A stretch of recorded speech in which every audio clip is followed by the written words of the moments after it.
News, I'm Michelle Franzen. The Democratic National Convention culminates with Vice President Kamala Harris making history, becoming the first black woman as the presidential nominee of a major party. It follows a week of rousing speeches and a re-energized party. ABC's Mary Alice Parks is in Chicago. This excitement has been off the charts.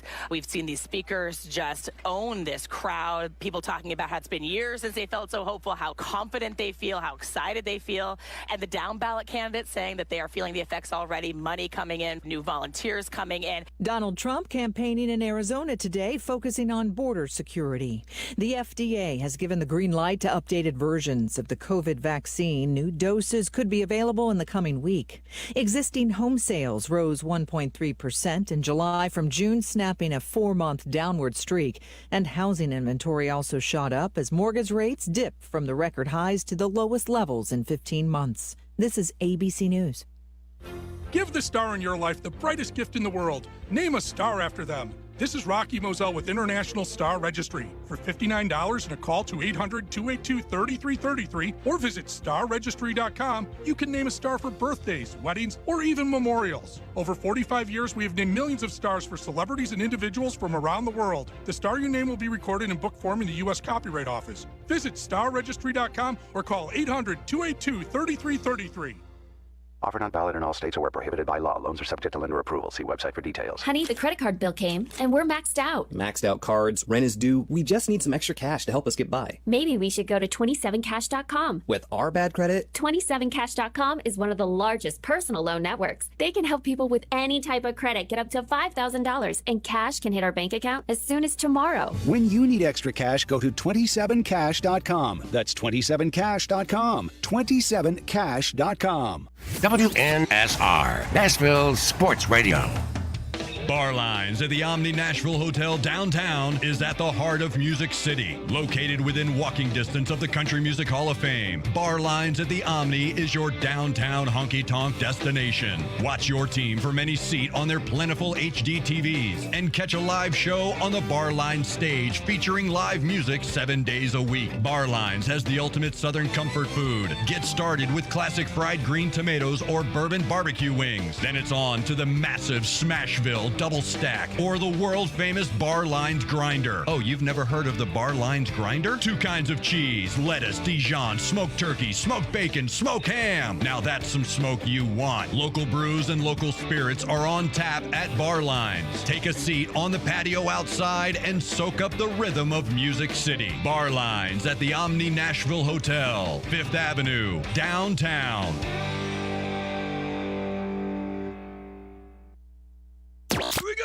From the Nashville Sports Radio Media Complex, this is the George Plaster Show. Call George now at 615-844-5600 and online at WNSR.com. And now, George Plaster. Featuring Tennessee Sports Hall of Famer Watson Brown, Tennessee Sports Hall of Famer Kelly Holcomb, along with Young Gun Billy Derrick. And now, here's your host, George Plaster.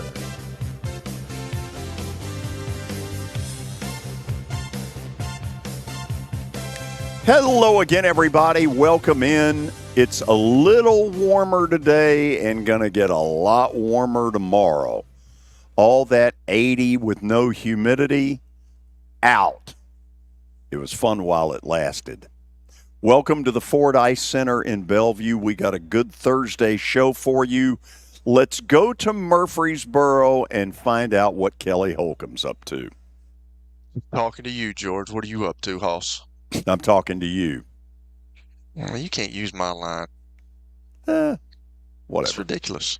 Come up with your own stuff, George. Hey, did you take my advice yesterday and get your workout in after the show? You know, I did not, but thank you. You're shocking. Your concern about my well-being is really touching. Looks like you've been doing some bench press, Hoss. Yeah, same to you. You get to my age, you'll wish to look this good. Oh, here we go with this. Here we go. Save it. Yeah, for a rainy day. Save it. Shall we get Terry McCormick on here? Sure. Let's do it. He has a daily Titans update from his palatial mansion up in Westmoreland, Tennessee. Honk if you've been there. Don't hear any honking. Don't hear anything. Honk, honk. I've been there. I went bird hunting in Westmoreland. That's wonderful. Good for you, Kelly. Up at Meadowbrook Game Farm, is that where you went? I did, yeah. It's been a while ago, but yes, we did. I don't know if you know where it is, but that's where we went. Oh, I know exactly where it is. The guy that owns it's a good friend of mine. Oh yeah, absolutely. Get us back on, and maybe get us a deal on that. Good gracious! I mean, it was expensive back then, and I'm sure today it's really expensive. This concludes the wildlife segment of our show. TWRA, baby, let's go. Absolutely. National Geographic. What's going on out at the Titans? Well, practice today, kind of a rough day for the offense. I'm not going to lie. It was not pretty a lot of the time. And I think Will Levis still working to get on the same page with some of his receivers, that being most notably Calvin Ridley, although at the end of practice, he did throw a nice touchdown pass to him in the 2-minute drill. I think he looks like he's on the same page with Tyler Boyd, and that's kind of to be expected because Boyd knows the ins and outs of this offense. But other areas still need a lot of polish. It's early, but, I think this offense is going to look a lot different 2 months from now than it does right now in terms of Levis's mastery of it and his ability to get in sync with the offensive line, with the backs, with the receivers, everything about it. Another thing that I wanted to bring up is something I asked Brian Callahan about. They pretty much have decided on a starting offensive line, but so now you got to start sorting through backups. And when I asked him about the swing tackle, the backup tackle, which is a pretty important spot, Kelly will tell you that as a quarterback, that if a starting tackle goes out, you want the guy that comes in to be able to at least handle his business so that you don't get crushed back there. And right now, it doesn't appear that the best thing that Callahan could say was it's competitive. That tells me that no one has stepped forward from among Jalen Duncan, Jerron Christian, and Leroy Watson and John Ojukwu to just claim the job and seize it and say, I'm going to be on this roster. That also tells me that if they don't get something sorted out after the New Orleans game, they may be hunting. Little waiver wire stuff. Do you think privately, and I realize this is an easy second guess, because if Levis had gotten hurt in this game, we'd all be screaming. But do you think they wish they'd played him in the second game? I don't know. I mean, because I think they had kind of gotten what they wanted to get out of the joint practices with Seattle. They had 2 good days in pads. I don't think they wanted to run him back out there or run the starters back out there, 2 days after 2 days in pads. So I think, they got what they wanted out of it. I just think that there's still a lot more stuff that has to be done to try and get this thing the way that they want it to look by the season opener in Chicago. What else? Well, Arden Key told you yesterday about the hamstring issue, and he's going to be out for this week, and they hoping he'll be back next week, but he did indeed tweak that hamstring when he went down in that one-on-one drill yesterday against J.C. Latham. Yeah, they want to keep him healthy if they can. He's an important piece of this, and getting him back from the suspension list is big. So Sunday when they play in New Orleans, how long do the starters go? Well, Brian Callahan said earlier in the week that he wanted to see him play at least 3 series. So I can see them, getting that well into the second quarter, maybe even to halftime, and running. One thing they did in practice today, they ran a 2-minute drill for the end of the first half, I guess, which is a little different than the 2-minute drill for the end of a game. But they ran that with the first team offense. So that tells me they may play till halftime. We'll see. Terry, good report as always. All right, you guys have a good one. That's Terry McCormick's Daily Titans Update. And now for the update brought to you by Lori Burnett Leland. Find her online, mortgageladyyusa.com, or give her a call, 615-969-4350. All right, we're starting today with some NFL news. The Commanders have traded 2022 first-round pick Jahan Dotson, former Penn State wide receiver, good player, hasn't performed great the last couple of years, but he has been traded to the Eagles in exchange for a third-round pick and 2 seventh-round picks in 2025. Okay, now that doesn't, to me, feel like lead story kind of stuff. That tells me that this is a week update. What happened to the big story I wanted to get into? Okay, let's get to the story you want to get into. Yes. I guess it's your update now. Well, this one is, and it's not that story. It's the NFL story. Ah, yes, the NFL story. Yes. So the NFL is making in-person gambling policy education mandatory for players. They announced today that beginning this year, in-person gambling policy education and training is mandatory for all players. Okay, now, here is where the NFL Players Association has the backbone of a chocolate eclair. Yeah. Yes. If I were running the Players Union, and I'm not, I would tell Roger Goodell to take his in-person training session and shove it up his butt. First of all, who are they to be offering training about gambling? They accept more money from gambling operations than anybody. And they're going to go out and educate players. Don't do this. It's bad. But by the way, we're going to take some money. But this is where the Players Union, Kelly, is so disappointing. George, get a leader with some...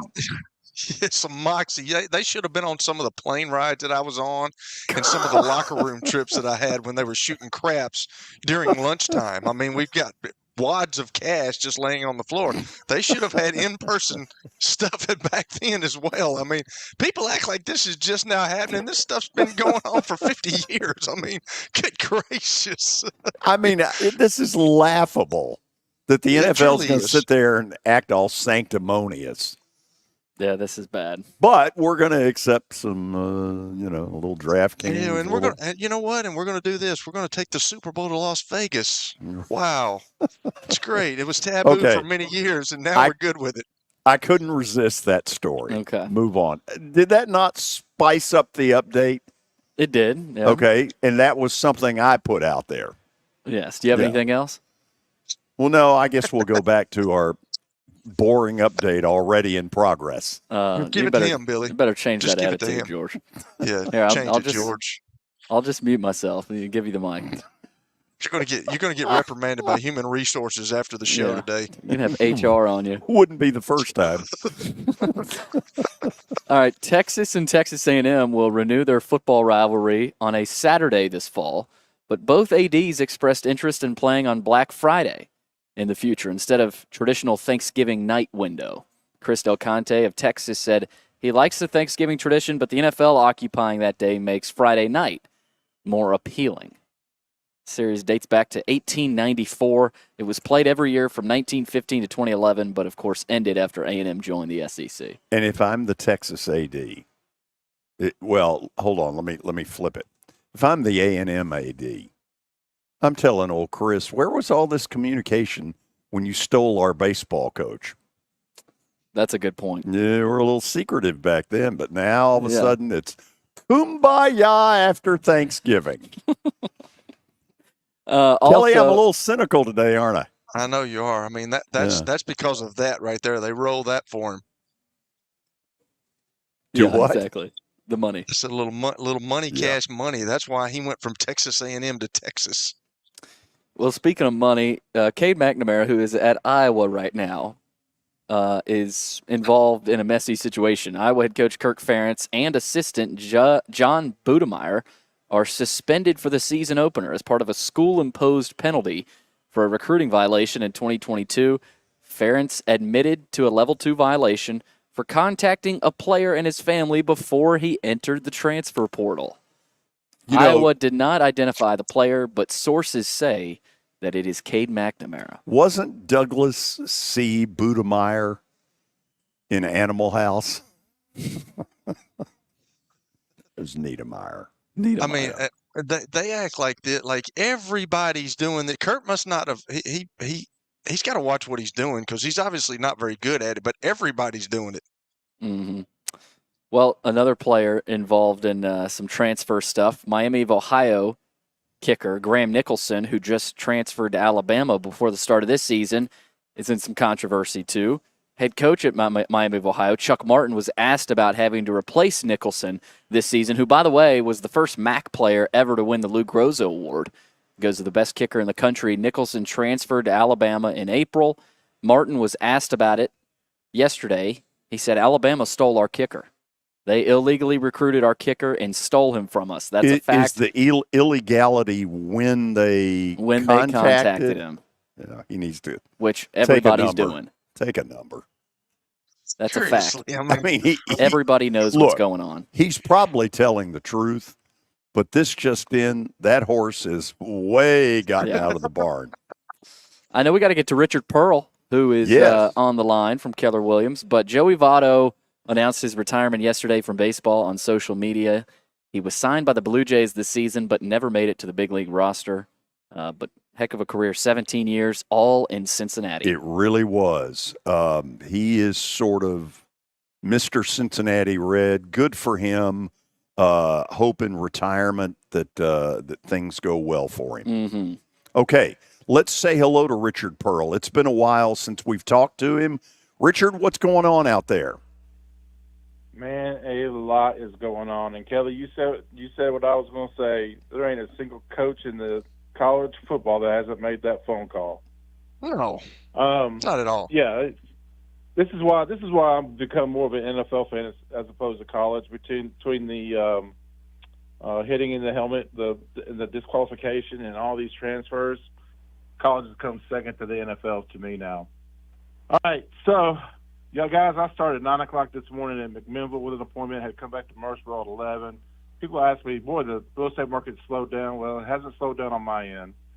I've been showing houses, and I got 2 new listings this week, 1 last week. So there's a lot of activity going on. Interest rates have calmed down. People are back in school. Now they're ready to see what they want to do next. If you want to, I got a new one at 114 Sayre Lane and Savannah Ridge. I've got one at 151 Wagon Trail out by Christiana. And I've got one, this is a beautiful one because you would also get to be my neighbor and have a greenhouse at 3907 Runyon Cove. If I can help you in any of those homes, give me a call, 615-268-7996, or my office number is 615-895-8000. Listen to you sounding like a pro on the air. Very impressive. I tried. That's for sure. Oh, you didn't try. I didn't write it down or nothing. You knocked a home run out of the park there. That was well done. Hey, thank you. Thanks. I've had a lot of personal stuff and business stuff going on. I apologize. But I'm actually in my office today, and it's like, let's call. So I'll try and do better by calling. Let's do it. We'll talk here soon. All right. I'm about to mail you a check. Even better. Even better. Add an extra 0, and we'll keep Kelly out of it. That's a good idea. Yes, I'm all whatever, for Richard. Hey, do the Michael Jackson and beat it, Richard. Wow. We can't be treating our sponsors like that. You've got to shape up, or you'll ship out. Later. Richard, talk to you. After the break, our buddy Danny Evans will join us. There has been a firing of a manager in Major League Baseball, the first of the season. We'll tell you who it is, and Danny will probably tell you why it is when we come back. You're listening to The George Plaster Show on 95.9 FM. It was the most horrible experience that any mother could ever go through. I knew that I needed to get help. My friend, she immediately said, you need to call Bart Durham. And you guys were there within an hour. You guys are like family for us. Yeah, sure is nice to connect with the people that you're doing your best to help. Year number 2 of the Plaster and Friends Celebrity Bowling Night was awesome. And the reason is really simple. I chose Strike and Spare, and they were amazing. They have great food, great bowling, and a staff that is truly ready to go the extra mile to help you. They have 5 family fun centers in the area to choose from. And for more info, go to strikeandspare.com or call them at 615-824-5688. Venture Express has been helping people in this area for more than 40 years. They're headquartered in Murfreesboro with over 30 years of dedicated fleets involving production, manufacturing, and corrugated experiences. They're an asset-based company with over 700 tractors, 4,000 trailers, and 800 drivers. If you need their help, dial them up 615-793-9500 or log on to ventureexpress.com. As the trusted premier custom home builder in Middle Tennessee, Donnelly Timmons has over 20 years of experience in the industry. Whether you're looking to build your dream home or renovate your current home, their team will ensure that every client and every remodel is unique, luxurious, and completed on time within budget. Founders Dustin Timmons and Joey Donnelly have over 25 years of construction experience in the Nashville area. Together, they have completed projects in Forest Hills, Oak Hill, Green Hills, Franklin, and Brentwood. Dustin and Joey believe that communication is the most important aspect of all construction projects. Therefore, they personally manage each project themselves and are involved in job site activities on a daily basis. Their commitment to quality and integrity has earned them an outstanding reputation among their clients. Contact them to set an appointment for a free consultation or to view some of their completed projects. Give them a call at 615-456-7983 or log on to DonnellyTimmons.com. Daily basis. Their commitment to quality and integrity has earned them an outstanding reputation among their clients. Contact them to set an appointment for a free consultation or to view some of their completed projects. Give them a call at 615-456-7983 or log on to DonnellyTimmons.com.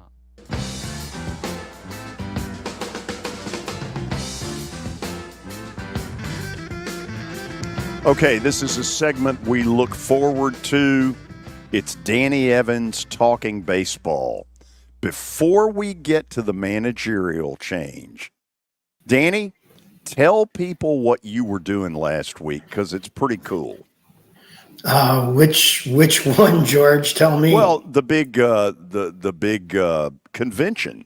Oh, the Sabre convention was amazing, Yeah. George. We were up in Minneapolis with about 700 Sabre members across the country and took over the Hyatt Regency, went to the St. Paul Saints game, went to the Twins game, had 6 Hall of Famers from the Twins speak.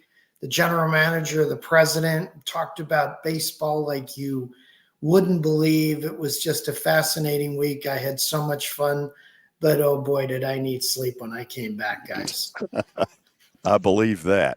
Okay, I want to move to what went on a few minutes ago. And it was kind of expected and kind of rumored. Seattle gets rid of Scott Service. And Danny, the thing that I see when I watch with the MLB extra innings package, Seattle obviously has great starting pitching, and they can't score a run to save them. But part of the reason they can't score a run, you can't get a ball out of that park. It takes a bazooka. Yeah, George, I worked there. I worked there for about 5 years, and it's a real tough hitter's park. It's really frustrating. The ball just does not carry. But, George, the reason Scott Service got fired is they blew a 10-game lead in their division in a 24-day period. That's only been done like a handful of times in the division era, and that's one of the quickest it's ever been done. I think they have the best starting pitching in the game. They're deeper than anyone else, and they have elite starting pitching, particularly at home. But offensively, George, they are one of the worst offensive teams since 1968. They're hitting, I looked it up a little while ago, they're hitting 207, 299, 355 since the day they had the 10-run lead. They have the highest strikeout rate in the big leagues. And candidly, just, injuries are one thing, but every team's decimated by injuries in mid to late August. George, they are in an inept offensive ball club. And it's weird because it's top to bottom. I mean, there's really nobody in that group that's doing well. The shame of it is the manager is always the individual who gets nailed. But this is on the players. The players just didn't perform on an offensive side. And they made some good deals at the deadline. And those guys have come and they've done nothing too. So it's a bizarre situation. I thought they were the team to beat in the American League this year. And I was right till around late June. And boy, did they crater. They're going to hire, and I think this is a good move, former Nashville Sounds catcher Dan Wilson, who is incredibly popular in that area. Danny, I think he'll infuse some life into that thing. Yeah, I work with Danny, George. I worked with Danny during my time in Seattle. I love him. He's got great feel. At the time when he was retiring, I thought he'd be a great managerial candidate then, but he had young kids. And I think like many guys, that just wasn't a commitment he wanted to make to be away from his family. But he might be the right guy. He's bringing Edgar Martinez in as his hitting coach, one of the absolute greatest hitters I've ever seen and a Hall of Famer. And I think if anything, they're just trying to inject new life and a new feel. This organization I don't believe has ever won a division title. And, I think they're the only team in baseball that hasn't gone to the World Series. So this is a club that was on the brink of greatness. And for some reason this year didn't work. It's going to be very interesting to see what other changes are made at the end of the year. They have a relatively new owner, and they had lofty expectations going into 2024. Danny, if you're the Braves and you've had all of these injuries, and in your heart that the core, when healthy, was good enough to win a World Series 3 years ago, I believe it's still good enough, and they will knock down another one. It isn't going to be this year, but they will knock down another world title with this core. When you go into the winter and you start planning out the things you're doing, do you just say, look, we're good enough, I can't react to all the injuries? George, let's look back over the last 6 years when they won their division. They have been able to keep their position players healthy at a really amazing rate. Back when Freeman was there, their guys were playing 150 plus games. And then the postseason, that might be some of it. They've got a great trainer. Their trainer's, George, one of the best guys in the game. Yes, I think to fully answer your question, George, I think you look at it and you go, this is a fluke year. I mean, the guys they've lost, you couldn't have picked worse guys to get hurt. It's their core. I mean, since Albies is down, they're playing under 500. They're lucky that the Phillies have not played out of their mind. The Phillies have struggled. If I were a Braves fan, and I know you are, I'd be worried about the Mets. The Mets are sneaking up behind them. Yeah. I watched them the last 2 days against the Orioles. They're playing really well. But, George, that core is elite. That core is durable, and that core is tremendous offensively. I think this is an aberration. I think this year is a wash. They do need some pitching, not only because of the departure in free agency of Fried, perhaps, and Charlie Morton being 41 next year. But aside from that, that's one of the best cores in baseball. And I'd take my chances to elongate this period of great baseball in Atlanta. Amen. Kelly, after you get through in a few minutes, we'll open up the phones take 3 or 4 questions for Danny right around 4:40. If somebody wants to get on early to talk to Danny, 615-844-5600. Go. Danny, I got some of these crazy questions I was thinking when you were talking to George. You being a general manager, former general manager, with the manager getting fired at Seattle, how does that come about? I mean, you obviously y'all become kind of a family. Y'all become friends. I mean, you've interviewed him, you've got him there. Like, does the owner come down to you and tell you? Do you go to the owner? How does that dialogue work between an organization, and how hard is that for a general manager? Great heck of a question, Kelly. Yes. Outstanding question. It's probably the most sensitive thing you can do in your career when you have to let a staff person go. And I'm going to expand it, Kelly. Coaches are the same situation. They're part of your core. They're part of your heartbeat of your club. You're together every single day for 8 straight months, traveling more than most of the sports combined. And suddenly things are bad. I think, Kelly, it's a gut feel thing. You just realize their voice isn't being heard. Sometimes it's a situation that they've lost the clubhouse, but a situation like this with the Mariners, it's inexcusable how bad they've tanked. And you can't fire the players. You need to make an earthquake move to try to shake everything up with a short period of time ahead. And if you're the general manager or the president of baseball operations for the staff, you've got to show the owner that you won't tolerate it, or your other option is to fall on the sword and let you both get canned. In this case, I think it was probably the right move. I have a lot of respect for Jerry Dipoto, but I think Jerry Dipoto also realizes that he might be in a really short leash himself. Sometimes you have to do it. But Kelly, I'll tell you what, here's something I learned, and I learned it big time. I think you can never sit on it. The moment you feel it, it's got to happen, because your relationship's never the same. The other side sees it, feels it, understands maybe you've lost their confidence. And rather than BS the other side, I think if your relationship is professional and personal, if you handle it right, the other party's going to understand. If you don't, there is an absolute crushing divide between the two of you and other people within the organization that never gets repaired. So when you're in that leadership role, Danny, I've seen it happen.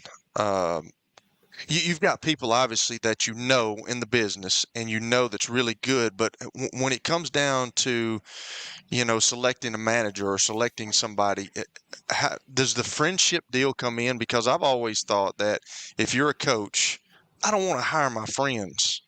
I mean, my friends are my friends, and I'm close to them. But how hard is that to separate right there? Because I think when you've got a great friendship with somebody, and then they come on your staff, and you think you know them, and then it's totally different, and then they start coaching different, and you didn't think really you knew them, but you didn't know them, and then you can ruin a relationship. How tough is that? Great call. Kelly, I think one of the problems, you don't hire your friends, you hire the best people for the job. And if it happens to be somebody who's philosophically aligned with you, it's a great thing. I mean, Kelly, what's unique in baseball is the manager has the worst gig in the world after a loss. They're surrounded in their office by about 20 stick mics and cameras, and they have to talk about a game that's raw. And they've got to talk, they got to handle all the questions. A baseball clubhouse after a loss is really the manager and 1 or 2 other players. If you win, they don't even go talk to the manager most times. So as a result, you absorb the body blows for the organization.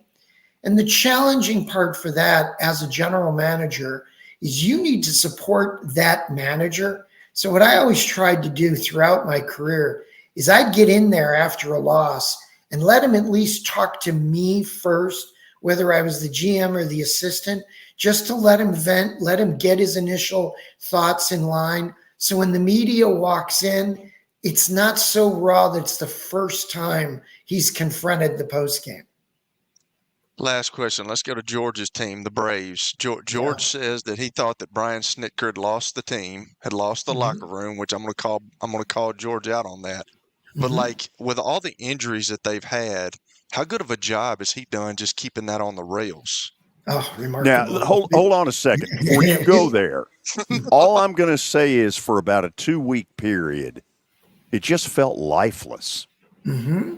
Well, it happens, George. It's professional sports. Yeah. I'm a big Snitker fan. Yeah. First of all, I think he's one of the best managers in the game. And I think his coaching staff is elite. His support staff is among the best in the game. You don't hear any rumblings, rumors, nuanced things from their clubhouse from an anonymous source, which right away tells me that he's got the respect of the people in the clubhouse. The problem is, and I think Kelly hit it, and I think the fans need to know, I mean, when you're in an environment every single day grinding away for an 8-month period, and you're used to success, and then suddenly that success is eradicated, not because of your ineptitude, but because of injuries. I mean, look who they've lost. They lost one of the best arms in the game in Strider. They lose Freed for an extended period. They lose Riley now, perhaps for the rest of the season. They lose Acuna, who's an elite talent, a unanimous MVP. Albies, they lost Diarno. They lost their catcher for about a month. When you lose guys like that, it really rails on your club's psyche. And I think sometimes that translates to what looks to be lethargy, which looks to be a lack of effort. But in reality, it's human beings acting out how they feel. And it usually happens on the road. Because on the road, you're just surrounded by what you live with every day. Here they are. It's August 22nd. And they're in the playoffs if the season ended today. Now, Don't you forget it, Kelly. And I don't know if they're going to hang on. But that, to me, is a masking tape piece of genius. Because what he's done is instead of falling apart like some teams have, he's actually been a little firmer at the helm, made some changes that, some people questioned that have worked out quite well, and has really altered his daily lineup, trying to maximize the talent on the field. I think we learned this year that he's an even better manager than we thought. I've got real big expectations for this club moving forward. I don't think their window's closed. And guys, don't forget, with the All-Star game coming next year in Atlanta, no way they're going to rebuild. No chance. They're going to try to tee it up one more year, get this core into the postseason, and have a banner year for Atlanta. I just hope Snitker doesn't retire. I don't think he's the type of guy that would retire after a season like this, George. I think it's for me, I think he's faced with a challenge in 25 that he's going to be all over it. I hope you're right. I'm ready for it. Danny, we're ready to take phone calls after the break. I've got one line still left open. That is 615-844-5600. Your phone calls for Danny Evans are coming up as you listen to the George Plaster Show on 95.9 FM. As you might be able to tell, my buddy Stan Harrison, he's an Alabama Crimson Tide fan, but he's actually here to talk about Apple Collision Centers. Hello, Middle Tennessee. I'm Stan Harrison, CEO of Apple Collision Centers, and we understand the stress it causes in having an automobile accident.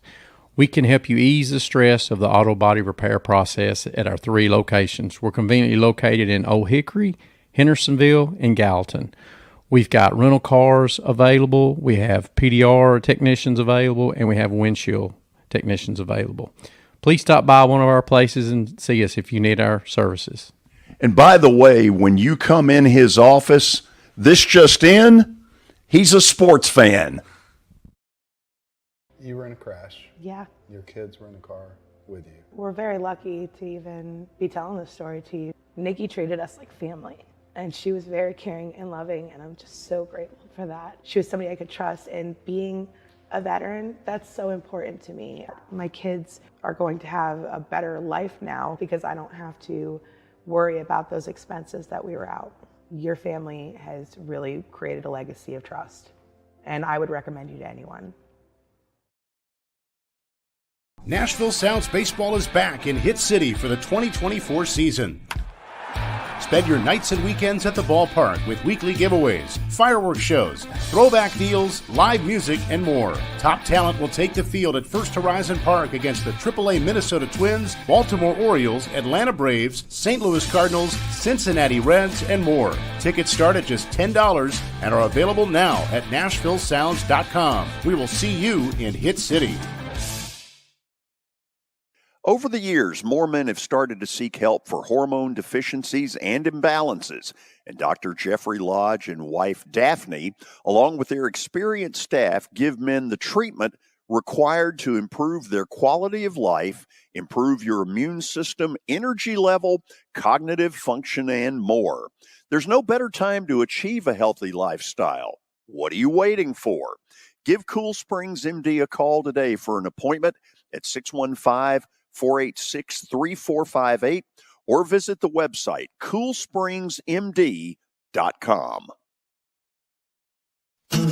If you are paying too much for your health insurance, you need to contact Pancoast Benefits. Pancoast works with businesses and individuals to tackle the high cost of health insurance. Whether you are a business owner, large or small, self-employed, between jobs, or over the age of 65 and in need of a Medicare plan, Pancoast can help. They make understanding your benefits less difficult and more personal. Check them out today at pancoastbenefits.com or call 615-292-3400. Equal housing lender.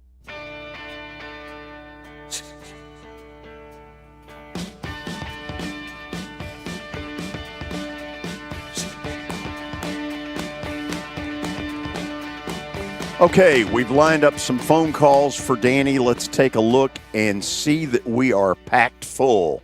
Love it. Eric in Nashville, say hello to Danny Evans. Danny, it's always a pleasure to talk to you. What's up, Eric? Hey, well, going to talk about my Reds again. This team, it just drives me nuts. Last week, they sweep the St. Louis Cardinals. Looks like they're coming back. I gave them the 500, and I said, nope. Even though the game, I said, I can't get my hopes up because this team has not been able to get to 500. And certainly what happens next, they get swept by the Kansas City Royals, outscored 28-3, 1 run in each of 3 games. And then they take 2 out of 3 against Toronto. They're back to, I guess, like 3 games under 500. I think early in the season, at one point, they were 14-10. Since they were 14-13, they've not been over 500. I think there's been 3 different times they've got the game over 500 and couldn't get to the 500 mark. This team is just so frustrating, and I think they're done. But 2 other quick Reds questions, and I'll get off. One, I just want to get your thoughts on the retirement of Joey Votto. He retired, I think, was yesterday officially. Your thoughts on him? Also, George brought up this question, and I don't remember what specifically, but of course it's about Pete Rose. And George, you probably remember it, and Danny wasn't on that day, but just wanted you to get his thoughts on what you said about Pete Rose. Guys, I'll get off. Y'all take care, and we'll talk again soon. Eric, it's not embarrassing getting swept by the Royals. That's one of the best clubs in the game, and I think they're going to be a real difficult team to play in the postseason. The Reds' offense has just been horrible, just horrible. It's one of the worst in the game, and you know, when you're a 500 team this time of the year, Eric, you're frustrating because you know you're better than you think you are, but they're not so far. Votto, for me, is a first ballot Hall of Famer, one of the finest players I've ever seen, an on-base machine, an elite player on both sides of the ball, and one of my favorite guys ever. I absolutely love him. When he was at the Field of Dreams game 2 years ago, I don't think anybody enjoyed themselves more than Joey. He had a great time. I love him, and I loved watching him play. It's 17 years of joy. When it comes to Rose, I'm just going to be honest. I was a Rose fan as a player. I am not a Rose fan as a person. What he did for me is just absolutely a big no in the game, and I don't I look at him as a failure, and I look at him as a guy who really threw away a lot because of some real bad personal decisions. Joey Votto would make a good manager. I think he would, but you know what he'd really make, George? He'd make a great broadcaster. He's witty as can be. He is. He's fun as can be. I love him. If you follow him on social, especially on Instagram, he is a treat. I like it. Somebody will hire him. Dr. Detroit, you are next with Danny Evans. Hello, Dr. Detroit. Yes, I'm here. Can you hear me? Go ahead. Can you Yeah, hear go me? ahead. Oh, okay. So sorry. No, you're right. He could be a Cincinnati coach or broadcaster. One of my favorite Cincinnati Red fans, players. Sorry. The reason I'm bringing Cincinnati up, we went as a family to a few Reds games. We had good friends that lived in Fort Mitchell, Kentucky, almost right before you go over the bridge. But and I love that stadium. I like where the stadiums are all lined up together. It's a really unique place. But anyway, and George, I'm sorry about your Atlanta Braves. I mean, man, when lightning hits once or twice, it seems like it comes in a row, and you don't want that for no Major League Baseball team at all. But anyway, I will bring up my Tigers. I think is it normal for a baseball team knowing that they're pretty much not going to make it to the playoffs to go ahead and bring up their AAA members? Yeah. Let you hear this off air, Doc. Thank you. Yeah, first of all, thank you. Hey, thank you so much for y'all's time. Thank you both. Thank you. First of all, Doc, I love Cincinnati. I love the ballpark, and I love Skyline Chili. So and Grater's ice cream is phenomenal. So for me, I think it's great what the Tigers are doing because they brought guys up early. They're trying to find out who they have to move forward. That's a division that's winnable every year. Nobody goes out and outspends anybody. So I think what they're doing is a good move. And they've got the makings of a really good club. Remember, they were decimated by injuries too. I think they're going to be a team to be reckoned with in the next few years. I like the fact they didn't trade the stud. Yeah. Because he is. Tarek Skubal is the real deal. And we sure saw that on Sunday night. I mean, he dominated a great Yankee offense. Okay, got a couple of lines open before I go to Frank in Smyrna. If you want to get in, you better do it quick. 615-844-5600. Frank in Smyrna, say hello to Danny Evans.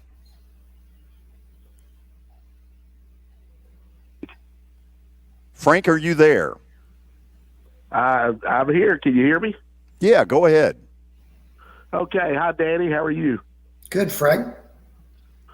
I'm headed down to Atlanta tomorrow to see the Braves. And like I've said before, this is a season unlike any other I have ever seen. But, one thing the last two nights has shown me, this team isn't going to quit. I don't know what ends up happening. Do they hang on and I see playoff baseball in October? Who knows? It is absolutely too early to know. But these guys got a lot of fight, and it starts with Brian Snicker. I tell you, as much as I want him to get out there a lot of nights and just blow a gasket like Bobby Cox used to do, he seems to know what he's doing and has forgot more baseball than I'm ever going to know. So I'm going to let him do his thing and see what happens. Frank, I think it starts with their player development people and their scouts because they bring in people with high character who don't quit, who have that will to win. That's where it really starts. Yeah. What I really wanted to ask you about was another team to the north of Nashville, the St. Louis Cardinals. They looked like they had figured something out in July, or maybe it was just because they were playing the banked-up Atlanta Braves. I don't know. But they started playing well, and now they seem to have fallen back again.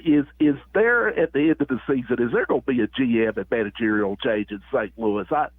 I know the fans keep telling me that both of them have got to go, and it should have happened already.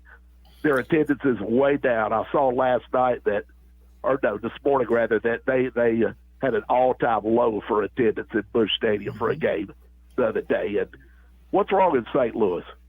Yeah, their numbers are way down. Yeah, one of the most baffling teams in the game, all sorts of talent. Their young players have not produced, and their veteran players have just tanked. They've played horrible. Yes, they've had some injuries. The pitching moves they made in the offseason have actually turned out to be good moves. But when your core players don't play well, It's really frustrating. They're under 500 since the All-Star game. I think there's a good chance there's some big changes there in the off season. And I think part of the reason, Frank, the expectations in that, which is, I think, the best baseball city in America, I think that city has a very low tolerance for mediocrity. And the last 2+ years for the Cardinals is not tolerable for that franchise. Danny, the other thing I notice when I go there is that their downtown right now is so dependent on Cardinal baseball to be good. Great call, and so George. that creates a lot of pressure too. Great call, George. And you know what? That's part of being the team in town, which they really are. I mean, the ballpark's phenomenal, but that whole area around Busch is all the epicenter is home plate and the baseball game. And when they don't play well and they have no shows, local businesses are adversely affected and the whole city suffers as a result. And that's one reason why I think their tolerance for mediocrity or below is not there like some other franchises. Hey, I just saw it a few minutes ago, and this was a shocker because he had a 3-run homer 2 nights ago. Jason Hayward's being released by the Dodgers. Well, he was designated for assignment. Right. Because they're bringing Chris Taylor back, and they also are about to get a couple more position players back. You know, Kiermaier's played great. He's played great in center field. They may keep him around. They may outright him and bring him back on September 1st. He'd still be eligible to be in the postseason. This is one of the finest people in the game, George. It's amazing. His last at bat won a ball game for that club. But I think, homer. Yeah, I think what you've got here, though, is the Dodgers are surging, and the Dodgers are getting their guys back. You're going to see some more guys come off the Dodger 26 simply because they have the best 26-man roster in the game when they're healthy. I need a 1-minute answer because that's about all I've got. Sure. Ooh, I don't even know if I got that. What the heck? Okay. Walker Buehler. Yeah. I watched the struggles. When you see him, what do you think? First of all, I love him. He's picked a bad year to be a free agent, but I think he's a buy low guy at the end of the year. Guys come off of Tommy John, and Kelly, you know, guys have come off of shoulder surgery. They're not the same initially. There's just some cobwebs, and he's been out for a long, long time. George, that's as competitive as an elite a guy as you'll ever find.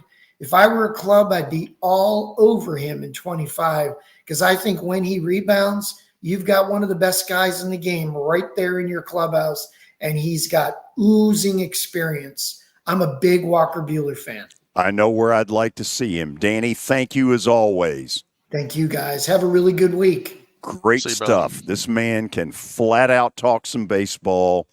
We are so fortunate to have him, and I'm thrilled that the callers recognize that as well. Stat of the day when we come back, God knows we need a win. Stay tuned. Good afternoon. Still working with a couple of accidents out here. It remains busy on 65 through Madison, trying to get up to Vietnam. That's still a bit slow out there in Wilson County. On 40 eastbound where it connects with 840, traffic's cranking up pretty good on 24, which has been in pretty good shape so far. Eastbound on 24 headed out through Antioch into Murfreesboro. Prince's Hot Chicken has new items on their new menu. You can order online. It's easy. Just log on to princeshotchicken.com. I'm Commander Chuck with your on-time traffic. Attention business owners. WNSR has some exciting opportunities for your business to thrive in the dynamic world of sports radio advertising. As the proud home of some of your favorite sports teams like the Atlanta Braves, Memphis Grizzlies, and more, we understand the power of sports in bringing people together and creating a passionate community. We believe that your business can become an integral part of this experience, reaching a diverse and engaged audience. Contact the WNSR sales team for an opportunity to discuss how Nashville's sports radio can elevate your brand to new heights. Whether you're interested in a specific sponsorship package or would like a customized solution, we are here to meet your advertising needs. Call 615-844-1039. 615-844-1039. or email saleswnsr@gmail.com. That's saleswnsr@gmail.com. If you are paying too much for your health insurance, you need to contact Pancoast Benefits. Pancoast works with businesses and individuals to tackle the high cost of health insurance. Whether you are a business owner, large or small, self-employed, between jobs, or over the age of 65 and in need of a Medicare plan, Pancoast can help. They make understanding your benefits less difficult and more personal. Check them out today at pancoastbenefits.com or call 615-292-3400. Man, I loved playing high school sports growing up. And it's fun being a fan now, don't get me wrong, but sitting in the stands feels like I'm missing out on all the action, you know? I wanted to get back in the game, so I signed up to be a high school official. It takes me back to my playing days. I'm supporting students, and I get paid to make the big calls. Do you want to see the game up close? Sign up to become an official in Tennessee at highschoolofficials.com. Hey, this is Greg Pogue inviting you to come hang out every Saturday morning for 2 hours of shows from the iconic Roy's Meat Service in East Nashville. First at 8 o'clock, 13th season of Prep Football Talk presented by Freeman Webb with co-host Coach Bubba Spears. Then following that at 9 from Roy's, it's the return of One-on-One with Greg Pogue, also presented by Freeman Webb. That's Saturday morning at 8 with Prep Football Talk. And then One-on-One with Greg Pogue at 9, all presented by Freeman Webb from Roy's Meat Service in East Nashville.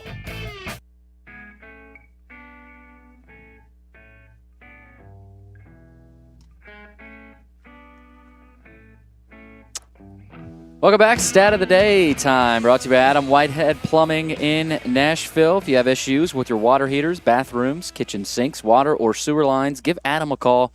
615-485-1534. So am I right? We're 1-2 on the week? I think so. Correct. Yes.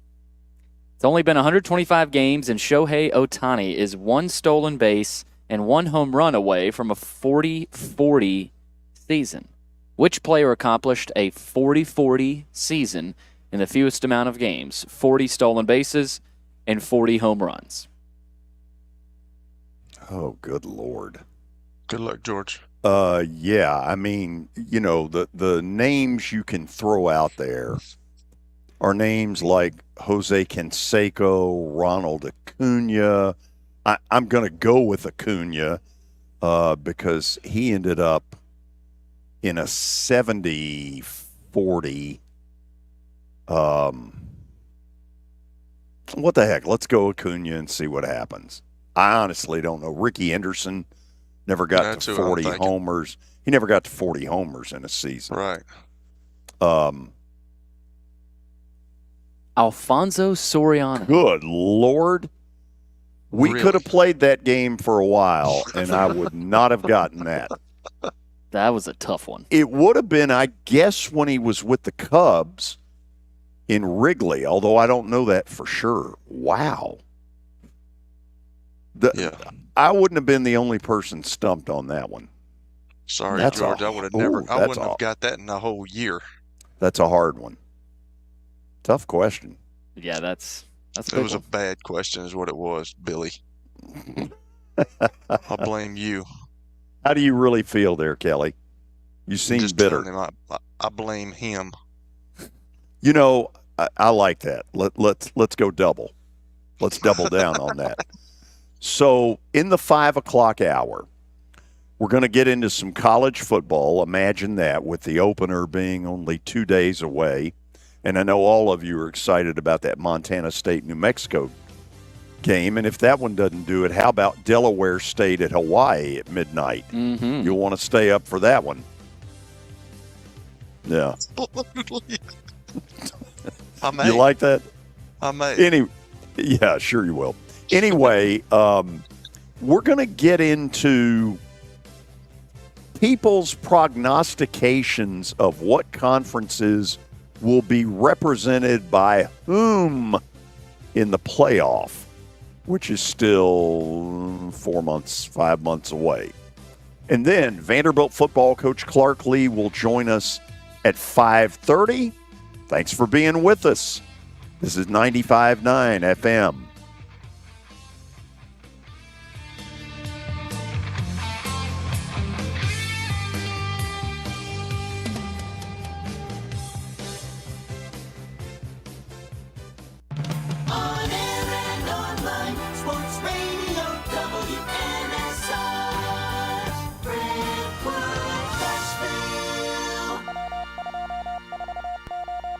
ABC News, I'm Michelle Franzen. In just a few hours, Vice President Kamala Harris accepts the nomination for president at the Democratic National Convention in Chicago. She'll lay out her vision for the country. Her rival, Donald Trump, campaigning in Arizona, just as authorities announced that they're searching for a man threatening to kill a presidential candidate in Arizona. Sources tell ABC News that candidate is Donald Trump. Ronald Lee Syverud has outstanding unrelated warrants in Wisconsin and Arizona for hit and run, DUI, and failing to register as a sex offender. Police hope to use those warrants to get him off the streets or searching for him now. We're told the Secret Service is aware and monitoring. Alex Stone, ABC News. The FDA has given the green light to updated versions of the COVID vaccine targeting the latest strains. New doses could be available in the coming week.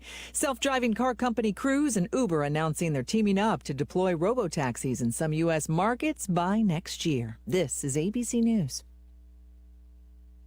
Give the star in your life the brightest gift in the world. Name a star after them. This is Rocky Moselle with International Star Registry. For $59 and a call to 800-282-3333 or visit starregistry.com, you can name a star for birthdays, weddings, or even memorials. Over 45 years, we have named millions of stars for celebrities and individuals from around the world. The star you name will be recorded in book form in the U.S. Copyright Office. Visit starregistry.com or call 800-282-3333. Offer not valid in all states or where prohibited by law. Loans are subject to lender approval. See website for details. Honey, the credit card bill came, and we're maxed out. Maxed out cards, rent is due. We just need some extra cash to help us get by. Maybe we should go to 27cash.com. With our bad credit? 27cash.com is one of the largest personal loan networks. They can help people with any type of credit get up to $5,000, and cash can hit our bank account as soon as tomorrow. When you need extra cash, go to 27cash.com. That's 27cash.com. 27cash.com. Cashback is not available on gas in New Jersey and Wisconsin. Susan, it's so great to finally be able to get together again. Oh, it sure is. And I really appreciate you picking up the bill. I'm happy to. I've got the extra cash. Since we've all been driving so much more again, I've been using Upside, the free app that pays you cash back for every gallon of gas you buy. Wait a minute. Are you saying you actually get paid cash when you buy gas with the Upside app? Yes, I get real cash back just for buying the gas I was going to buy anyway. But is it a hassle to use? No, it's super fast and easy, and I can cash out whenever I want. That's a total no-brainer. I'm downloading the free Upside app now. Download the free Upside app now to earn real cash back every time you buy gas. Use promo code LIFT for an extra 25 cents a gallon bonus on your first tank. That's promo code LIFT. You can cash out anytime right to your bank account, to PayPal, or an e-gift card for Amazon and other brands. Just download the free Upside app and use promo code LIFT for a 25 cents a gallon bonus on your first tank. That's code LIFT. WNSR, Nashville Sports Radio. From the Nashville Sports Radio Media Complex. Welcome back to the George Plaster Show. Call George now at 615-844-5600 and online at WNSR.com. And now, George Plaster. Featuring Tennessee Sports Hall of Famer Watson Brown, Tennessee Sports Hall of Famer Kelly Holcomb, along with Young Gun Billy Derrick. And now, here's your host, George Plaster. Welcome into the 5 o'clock hour of the show. We've talked about it a lot. College football less than 2 days away. How about that? About 43 hours away from a kickoff. And Kelly, this is just me spouting off a little bit. Just kind of a suspicion. I think people are tired of having to hear about NIL. They're tired of hearing about transfer portal. Let's play some games. Let's play some games. Exactly. And does that hurt is that where you're going? Well, there is some excitement about some of the new stuff. People are curious about things like, how am I trying to say this? Things like Ohio State going to Oregon in early October. Mm-hmm. Matchups that would never have happened without all this goofiness. Now, I do believe that 3 years from now, some people are going to look up and go, what the hell have we been doing? We're taking our volleyball team to Rutgers in the middle of the week for a 5-hour flight. They're going to look around at some of this and go, What are we thinking?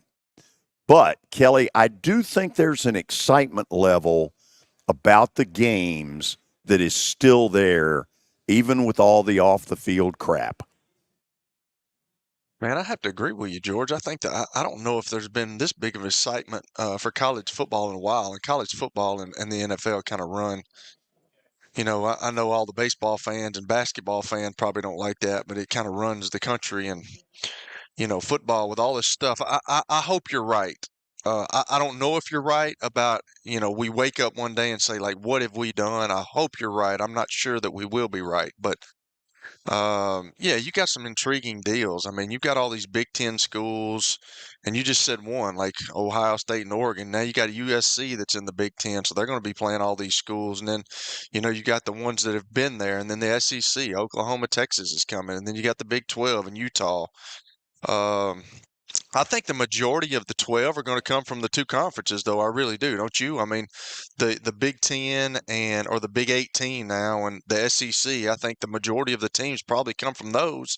I mean, I think Florida State, if they win the ACC, obviously they get an automatic bid, but like who else out of the ACC? I mean, North Carolina's down. Everybody's saying Miami's better. The Big 12, I think Utah goes into the Big 12. Utah used to kind of be an afterthought, and then they've kind of got the resume up since the Whittingham guy's been there. And, they're really good. They're a really good football team, and they've got three of their star players back. They've got a really good tight end, a really good running back, and Cam Rising. All three of those guys missed the season last year. If they wouldn't have missed the season, it couldn't have been a totally different Utah team. So I think they go into the Big 12 and win that conference, so they're going to be in. So I don't know. I think there's a lot of excitement. There's a lot of unknowns. I'm with y'all. Everybody talks about the NIL, and we've got to ask Clark Lee about it when he comes on. But everybody's seen all the money that they're throwing around for these kids, and everybody's transferring. It's just NFL free agency is all it is. But I mean, it's really popular right now, and I can't wait. I can't wait till 2 Saturdays from now. I mean, we got games this Saturday, but then, then we start on Thursday night, and then, football season's in full swing. So I think it's going to be awesome.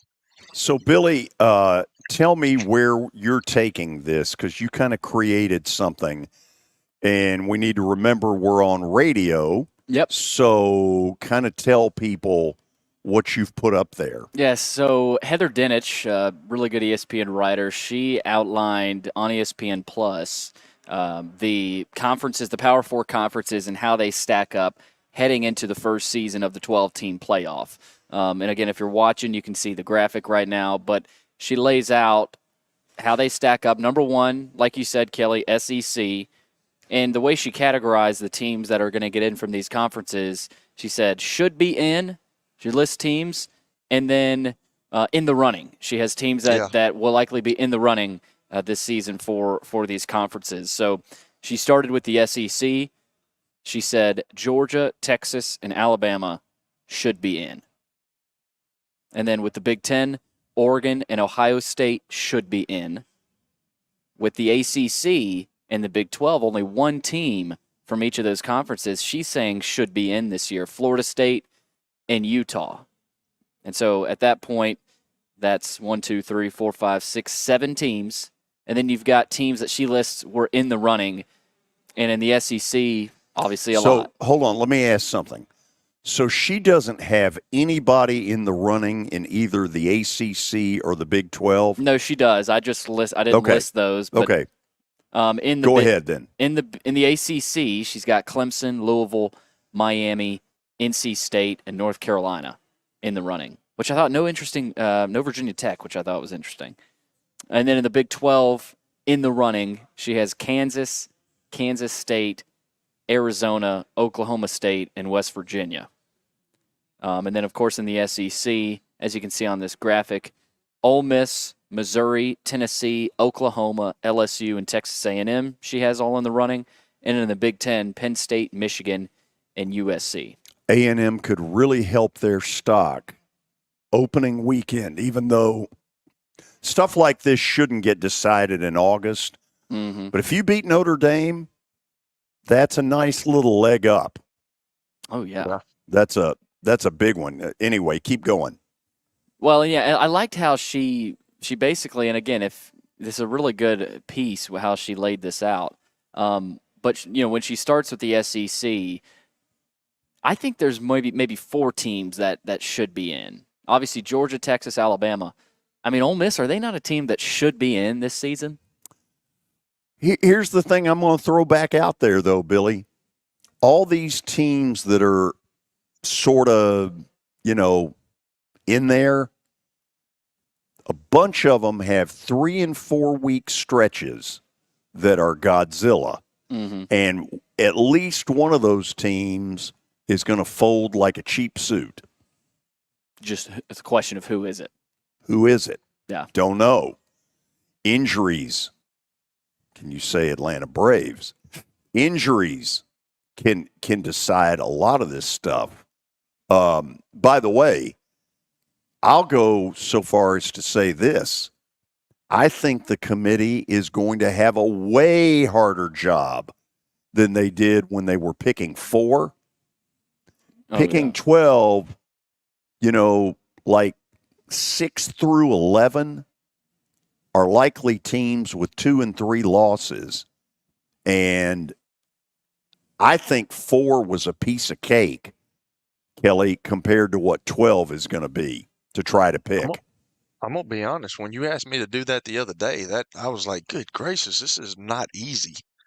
Because you just never know. Like you just talked about, there's going to be injuries. There's going to be a really tough schedule.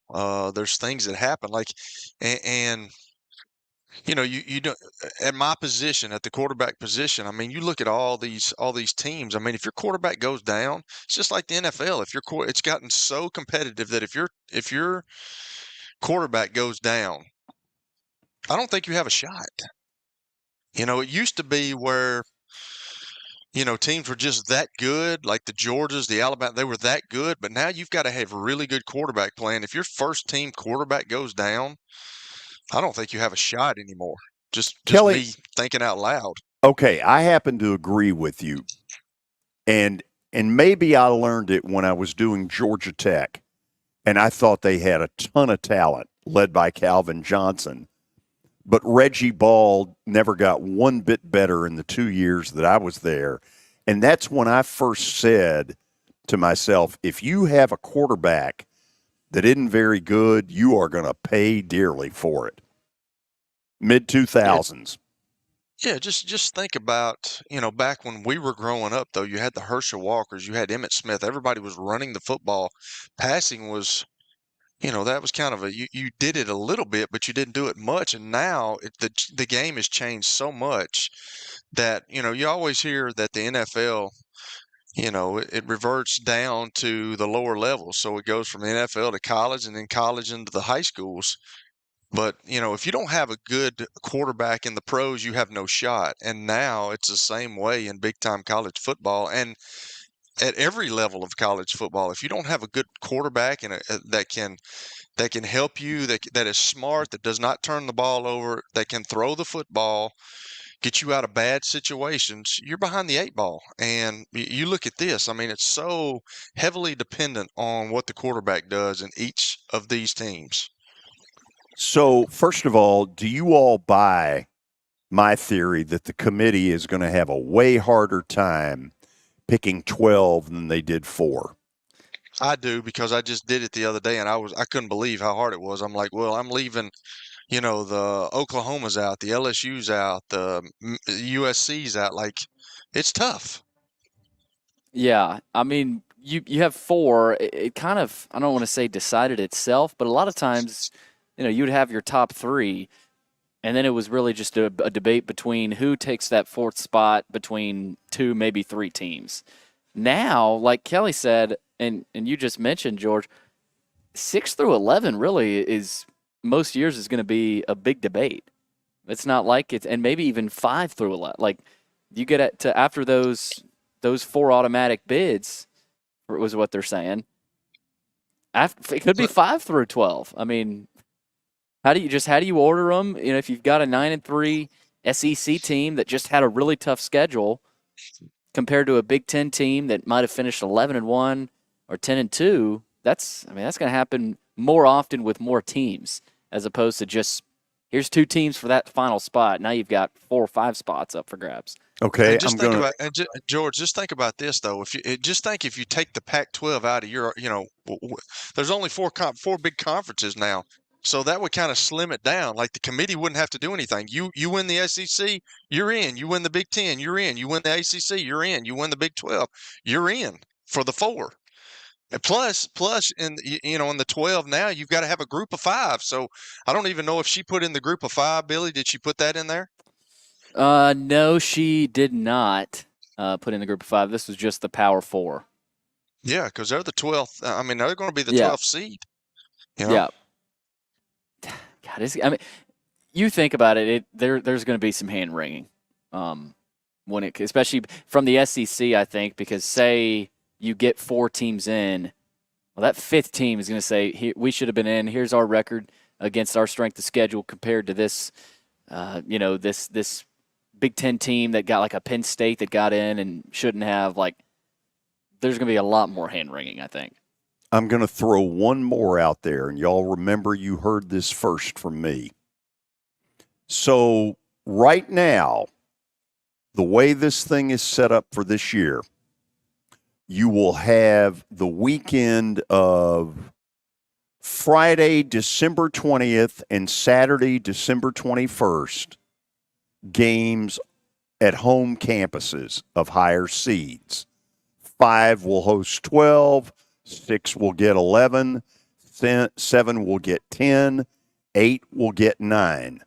And I predict that within 2 years, that will get squashed. And I'll tell you why. It all sounds great on paper. Man, we're taking playoff games to home campuses at a point in time where the campus life is dead.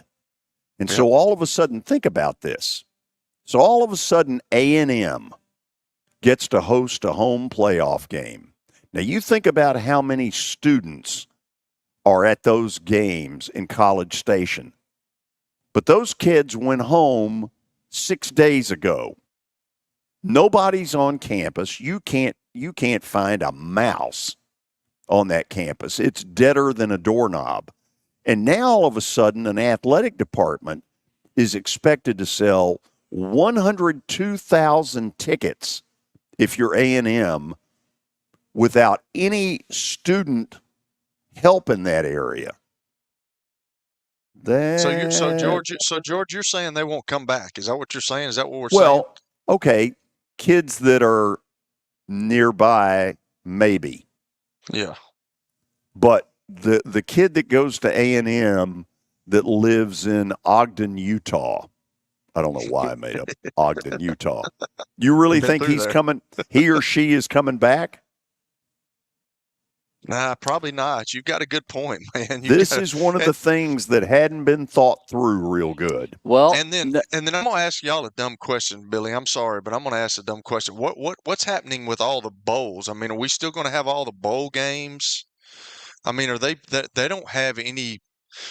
They don't have anything to do with this playoff deal, do they not? I mean, no. I mean, your sugar, peach, rose, cotton. Those games are going to be intertwined after you get past the first round because the home games are not, those aren't represented by bowls. The other bowls are there now for basically people who are home during that Christmas week who have gotten tired of Aunt Jane, who has driven them crazy. Uncle Joe snores. So, it's basically for those people who are home that week, not working, or people who will bet on anything. Yeah, but going back to what you were saying with the timing of the playoff, George, in these campuses, according to an email sent to students, Notre Dame adjusted its final exam schedule with the playoff format in mind. Exams, which would ordinarily end Friday, December 20th, will now end Thursday, December 19th. College football playoff first-round games or December 20th through the 21st. So. Yeah, but to me, that works the other way around. If I'm free on the 19th and I live in Nashville, Tennessee, am I really staying for 2 days in a South Bend where nothing's going on? Yeah, they got a playoff game coming up, though. That's not nothing. I didn't say it was nothing, but for 2 days, you're going to sit up there. But you're acting like a playoff game is not. I mean, that's a huge deal. It's a huge deal, but those 18-year-old kids want to blow off some steam after the semester from hell. They're going home. Yeah, I'm with Billy on this one, George. I'm Okay. with Billy.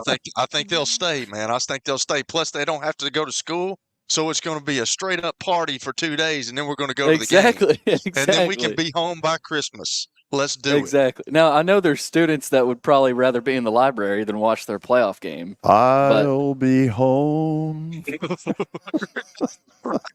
But no, I do think you have an argument with a lot. Maybe there's kids that live in California and just they have to get back. But a lot of the Midwest kids that like go to Notre Dame, for example, they're not going anywhere. Like You Billy's don't know that guy. Billy's that guy that went to the library. So he's a flipping nerd. So he would be home. He's not going to the game. He's coming home to mommy. You know what I'm saying? Save it, Kelly. You know, the reason he was so outspoken on it is that, God forbid, we say anything negative about Notre Dame. Notre Dame. Notre Dame. Yeah. Hey, that's a pretty cocky move from them, though. They're preparing for the playoff. Yeah. Yeah. And Is their team, and the is lady their that team did that, preparing for it? Yeah, the lady that did that article didn't even have them mentioned. Yeah, that's a tough look. Notre Dame's going to be in the playoff. No, of most course. years, though. Yeah, of course, because they're a standard of excellence that we all must bow down to. Billy, your salt is cotton. Notre Dame. Most years, Notre Dame should be in the playoff. Is that some statement? Look up their record. Like I live on the planet Mars. Look up their record in the last 10 years. Let's just see if we think that record would have them in all the time. I say no, because Lou Holtz is not coming through those doors, son. Notre Dame's 1988. record the last 10 years. Let's just see. 2014, 8-5. Not in. 2015. They're going to the Cactus Bowl. 10-3. 10-3. 10-3. Outside corner at the knees. That's the 10-2 season. 4-8. No, thank you. 10-3. They're in again. Outside corner at the knees. And you got 4 straight years they would be in 12-1, 11-2, 10-2, 11-2. And they'll open with Clemson and get beat 37-0. Well, here's the deal, Billy. When you play Army, Navy, Air Force, and then the Marines, you're going to get in. I mean, you're going to have wins. You know what I'm saying? Oh no, don't give me that. They Notre do that Dame, every year. They play a schedule. No, they don't. They Have play they Army, added- Navy, State Air Force every year. Have they added the Marines this year? Yes. They added VMI. Hey, chalk that up. It's a win, Billy. You're good. They've got 4 wins for sure. They got so Florida they're halfway State, there. USC. It's a traditional schedule. They got Billy. some. It's not a bad schedule. And have you ever been up to South Bend, Billy? I've never been actually. Then why Are we you talking kidding about me? this? Why are Why we? are we Yes. talking about this Why do I right have now? had to have been to South Bend for Well, me to be able because to you talk about Notre Dame? genuflect all over it. You just drool all over it. Yeah. I mean, that golden dome you got on your head would fit perfect in South Bend, Hoss. Find a new line. We're being a little tough. But I mean, for all of this worshiping, you've never been there? No. You need to So, Billy, put up or shut up. Are they going to be in the playoffs this year? Yes. They are. Yes. You need to meet up with Rudy. And Rudy was not offsides, by the way. How was the kid from Duke doing? I know you read all the blogs and everything. How's he been doing? The quarterback. Riley Leonard. He won the He's Manning gonna be Passing fine. Academy. Oh, did he? Yeah. He's 6'5". He can run. Oh, he's big. They He's picked a up big some boy. good receivers. They always have a good offensive line. They got a good tight end. That was a really good get. Yeah. I And they've think got he's an a upgrade couple of from. good I think corners. he's an upgrade from Sam Hartman. I mean, I like Sam, but I think he'd probably be an upgrade from him. Yeah, Hartman was a disappointment last year. Well, He he's was not. 5'11", 175. So Yeah, but what he was was their hyped record? up. What was their record a year ago? 9-3. 9-3. 9-3. They won the bowl game. 10-3. I mean, you act like they're a cakewalk. They're not. Okay, they might not be a cakewalk, but I think they're getting in this year. Okay. Wow. Okay. The beauty Especially for if it them is comes- after if it- A&M dusts them, you still got a real shot. That's the beauty of the playoff. Exactly. Still get Okay. a chance to play Florida State. We'll go to the break, and then Vandy football coach Clark Lee will join us as you listen to 95.9 FM. For over 35 years, Wilson Bank & Trust has been committed to providing customized banking solutions to help individuals, families, and businesses in Tennessee achieve their goals. As your full-service community bank, we are proud to offer loans with competitive rates, local decision-making, and fast, friendly service from our experienced lenders. No matter where you are on your financial journey, Wilson Bank & Trust is ready to help you take the next step. Visit your nearest Wilson Bank & Trust office or online at wilsonbank.com to get started today. Member FDIC, Equal Housing Lender. You were in a crash. Yeah. Your kids were in the car with you. We're very lucky to even be telling this story to you. Nikki treated us like family, and she was very caring and loving, and I'm just so grateful for that. She was somebody I could trust, and being a veteran, that's so important to me. My kids are going to have a better life now because I don't have to worry about those expenses that we were out. Your family has really created a legacy of trust, and I would recommend you to anyone. Year number 2 of the Plaster and Friends Celebrity Bowling Night was awesome. And the reason is really simple. I chose Strike and Spare, and they were amazing. They have great food, great bowling, and a staff that is truly ready to go the extra mile to help you. They have 5 family fun centers in the area to choose from. And for more info, go to strikeandspare.com or call them at 615-824-5688. Convenience and value, 2 words that we expect when we do business. Our goal at JHA Company is to deliver just that, both to our school partners and to our customers. Whether you're purchasing photos, yearbooks, class jewelry, letter jackets, school spirit wear, or senior graduation products, we strive to make the experience easy, convenient, and cost-effective. Find out more at jhacompany.com or call 615-867-6345 for more information. JHA, one source, one company. Star Physical Therapy was established in 1997 with one great mission: to serve. If you're hurting, don't wait to receive physical therapy. You don't need a referral to see their physical therapist, and early morning and evening appointments are available. Make the call to 615-673-1420 and get rid of that pain. Star Physical Therapy, the official health provider of Football Friday. You don't need a referral to see their physical therapist, and early morning and evening appointments are available. Make the call to 615-673-1420 and get rid of that pain. Star Physical Therapy, the official health provider of Football Friday.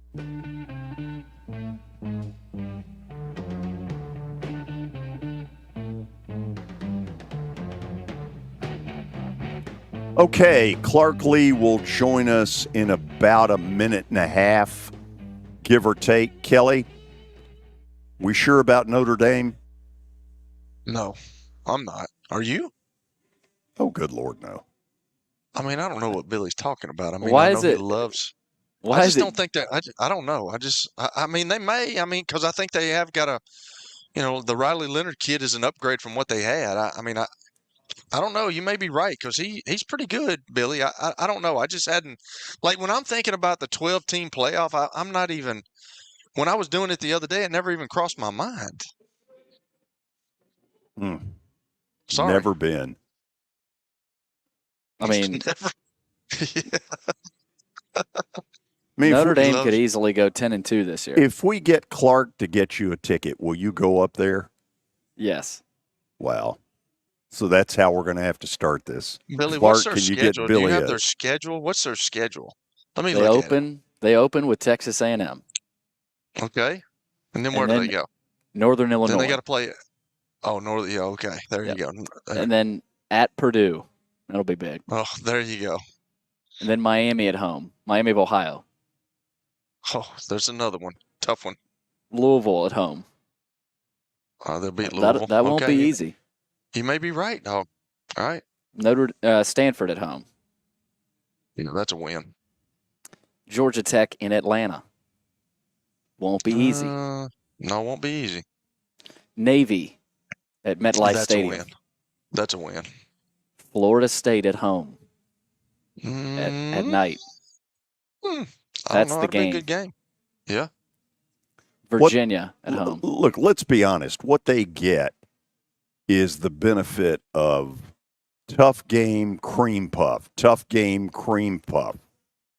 They get a lot of that. Good scheduling. Good scheduling.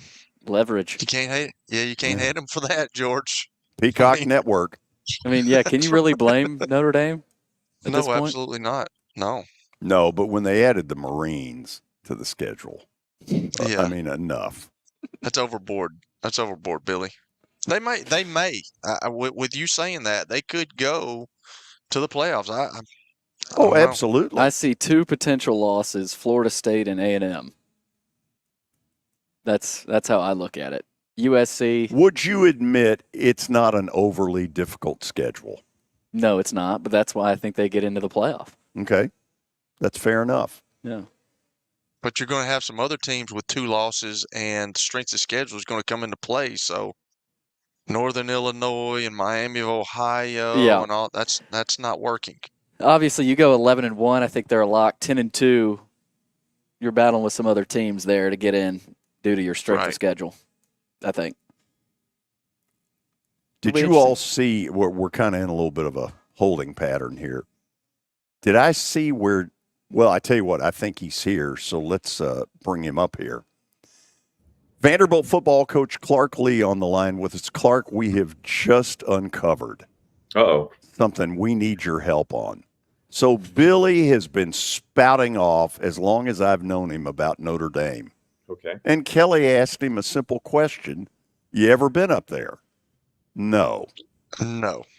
Inexcusable. Can you help get the guy a ticket to the get him a ticket, Coach, please. To the Army game or something? I can get him up there. I'll get him a ticket. If he's a Notre Dame guy, you got to go experience it at least once. There we go. Thanks to Coach. I'll be able to get up there. Pitiful. Babe. Pitiful that we're having to ask this. I'll admit that's pretty bad. You cheapskate. Get your own ticket. Clark, when does a coach truly know what his football team is? God, we're jumping right into the philosophical stuff, George. That's not really your style. No, I think you can form an opinion. Obviously, during camp. Camp's hard. I mean, it's a lot of days where it feels like Groundhog Day. You're kind of rinse and repeat. You're around your team a ton.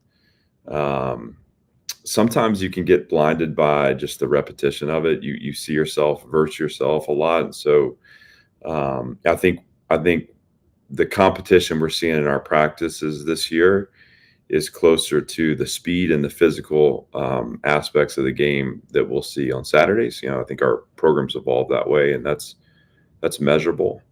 I think you look for the signals when you are pushing in the middle of camp, whether they're responding the right way, are they continuing to compete? And, anymore now, we can use GPS data to see the work rate. But I think you learn a lot that first Saturday, honestly. And I think from there, it's a coach's job to set a course for improvement over a long season. But, one of the challenges of college football is there is no preseason. So, we're going to drop in against a good Virginia Tech team. We're going to figure out exactly where we are. We're going to fight like hell in that game. And then again, we'll just set a course to continuously improve and try to make this the best season we can. When you have a scrimmage, I got to attend your scrimmage last Saturday. And there are times where I have a hard time saying, okay, this group did really well. Does that mean the other group isn't any good, or does it mean this group is really good? How do you figure that out? Well, it's hard. I think one of the things that also becomes challenging is just you kind of have a mixed and matched group of guys on the field, and whether it's defensive success or offensive success, like the one offense may be on the field. We do all ones on ones on the whole, so it's our best first, our best. Sometimes I'll come out of a scrimmage and feel like we didn't play well, or a live period and feel like we didn't play well. When I go back and watch the film, I realize that our top line guys really did a nice job. And then as we got down the bench, that's where we took on the water. And so you don't always get great perspective, but you never want there to be, a dominant side in a scrimmage. And that's the challenge of wearing two hats now for me is, I don't feel good when the offense goes out and has their way, and I don't feel good when the defense goes out and has their way. And, I think sometimes you can look at the film and say, we're not winning the margins quite yet, or we're just off in execution. That second scrimmage, we performed better on defense. I felt like we kind of won the day for that one. And you go back and watch, and certainly there are ways we can strengthen our performance, but there are things that the offense did independent of how we were playing that let us off the hook in some ways. And so what I say to the team is we want both sides to tell the truth to each other. And what that means to me is good teams make the opponent pay when they make mistakes. And, we shouldn't be able to get away with things defensively or offensively that aren't surgical execution and top level effort. We shouldn't be able to get away with that on our field. And if we do, it's because for whatever reason, you got a unit that's underperforming, and that may be a one-day thing, that may be a one-week thing, but certainly you don't want it to be a consistent thing because I think that's an indicator that you got a little bit of an issue. A year ago, before I ever knew he was coming here, I would spout off about a kid named Diego Pavia because I watched New Mexico State a bunch on those Tuesday night games. And I don't know maybe how to put my finger on it except to say the kid's a baller. And I don't know how else to say it. Have you all seen that side of him since he's gotten here? We have, yeah. I mean, he's unique. I think one of one as a player. I mean, he's I tell this story a bunch, but when I first started studying New Mexico State, it was after they beat Auburn, and that was the week after we played Auburn. And I expected when I put the film on, to see some 6'6" quarterback that had fallen through the cracks somehow that was ripping the ball around the field everywhere. Instead, it was a, I don't know, 5'11", 6 foot, tough, it wasn't always pretty, but he managed to move the ball. He throws an interception early in that game, and he suplexes the linebacker on the sideline, like literally a wrestling move. And so the film reeks of like elite competitive edge, and there is skill there too. I mean, there's real skill, and I think football intelligence. That's the thing that's been most impressive to me with him is, we like to think we present a lot of shells and a lot of rotations defensively, and he's going to take his time and scan the field and try to find the soft space in the zones or the matchup he likes. He's got a knack for that. But when I was first struck with his kind of approach, it was the first time I got on the phone with him, and I was just really impressed with the level of maturity, the level of intensity too, and just his belief. I mean, it was like, rarely do I connect with someone on a level of belief in what we're going to accomplish here. I feel like there's a lot of convincing that has to be done, and with Diego in our first conversation, we were talking about winning championships together, and it was so natural. And I just appreciate that about him. It's a competitive mindset. It's a belief.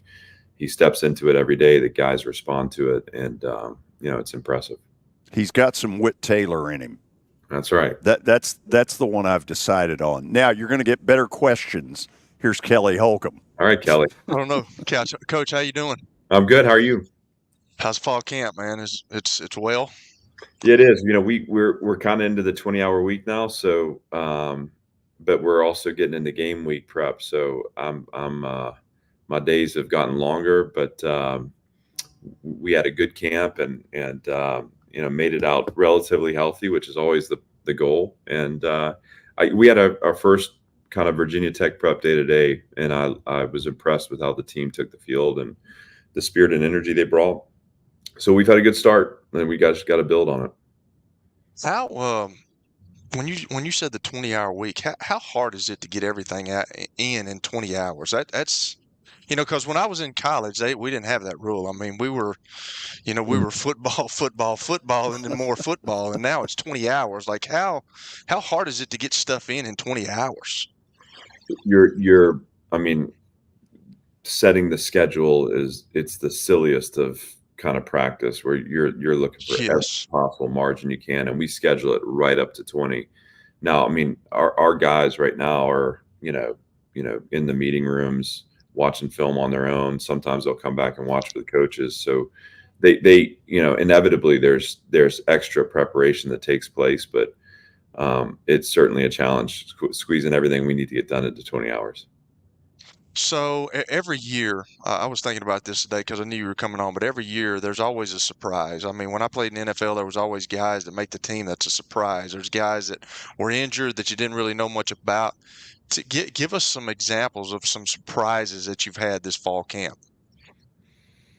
Well, Jalen Lackey's one I would toss out there, and you know, we saw him through the summer, a freshman corner who we kind of took in the season last year. He had been committed to Virginia and then flipped to us. He's really been impressive and really strengthened his performance and proven that he's ready for a role. Another freshman defensively, Glenn Seabrooks, is a guy that we've been stock up on. You know, I think he's right at 350 pounds.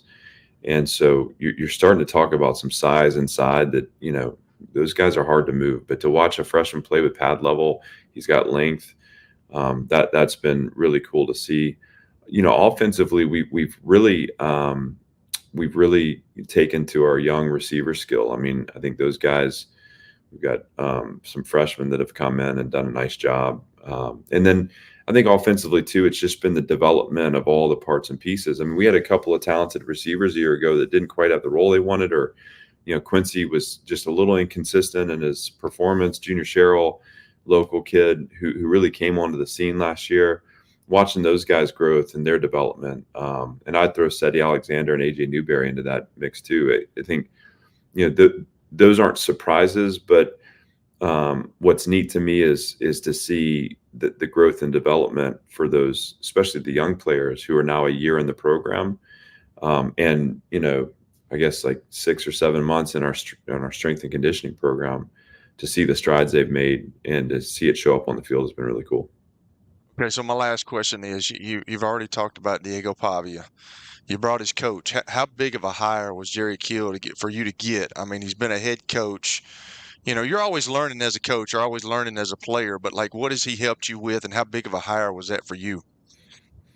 Well, it was huge. Now, I mean, for me, I get to have a mentor in the building, and someone who sat in this seat and someone who understands kind of the endless number of decisions that need to be made day in, day out to kind of shift the direction of the team. And sometimes the hardest decisions to make are the ones to pull back. You know, I think every head coach kind of has this mindset of, you know, more and more is better. And Jerry's helped me just balance that instinct with this idea that we need to have a fresh and fast team when we play against Virginia Tech. I think we maximized our summer, and we played a lot of football here in fall camp. But you know, I get a sheet of paper from Jerry every week where he punches up notes, and it's just observations in the program. Some of them are celebrations of things that look like they're totally in sync. And then he'll point out some things that he feel like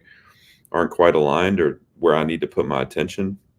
You can't put a value on that perspective. And again, someone who really was hired here to support Tim in his role as offensive coordinator, but, to help me as I wear two hats, make sure that I keep the big picture stuff in perspective too. I mean, it's been incredible. So I'm lucky to have him. Hope he's here for a long time. And, he's a good dude too. So he keeps it light around here also.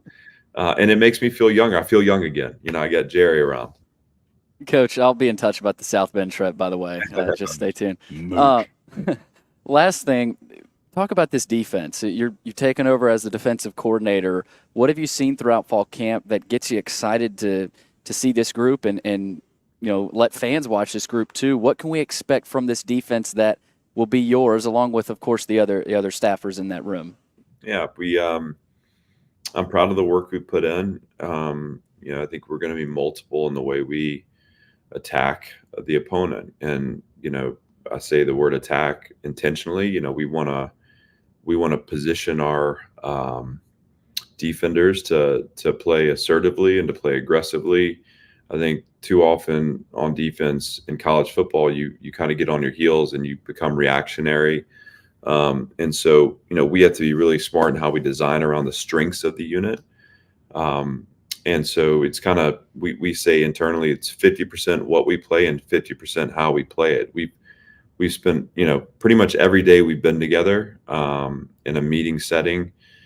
We've talked about, the anchors of elite defense, and those are characteristics of how we play.